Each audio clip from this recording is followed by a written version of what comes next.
بسم الله الرحمن الرحيم. يا أيها المزمل قم الليل إلا قليلا نصفه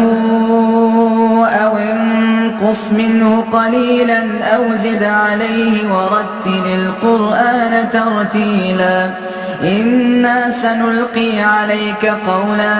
ثقيلا إن ناشئة الليل هي أشد وطئا وأقوم قيلا إن لك في النهار سبحا طويلا واذكر اسم ربك وتبتل إليه تبتيلا رب المشرق والمغرب لا إله إلا هو فاتخذه وكيلا واصبر على ما يقولون واهجرهم هجرا جميلا وذرني والمكذبين أولي النعمة ومهلهم قليلا إن لدينا أنكالا وجحيما وطعاما ذا غصة وعذابا أليما يوم ترجف الأرض والجبال وكانت الجبال كثيبا مهيلا إنا أرسلنا إليكم رسولا شاهدا عليكم كما أرسلنا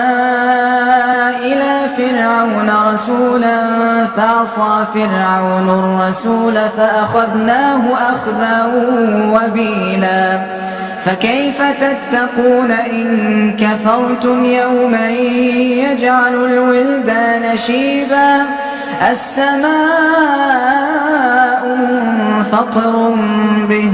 كان وعده مفعولا إن هذه تذكرة فمن شاء اتخذ إلى ربه سبيلا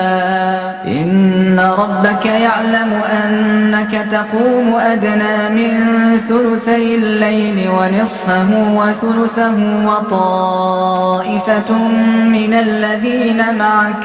والله يقدر الليل والنهار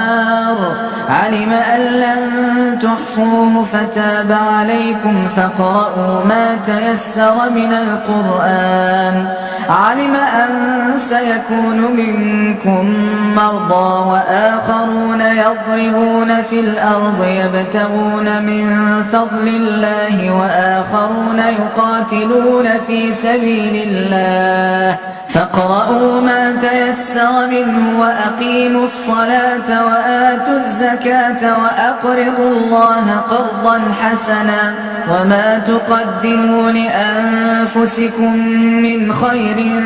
تجدوه عند الله هو خيرا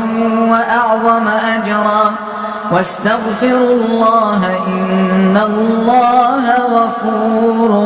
رحيم.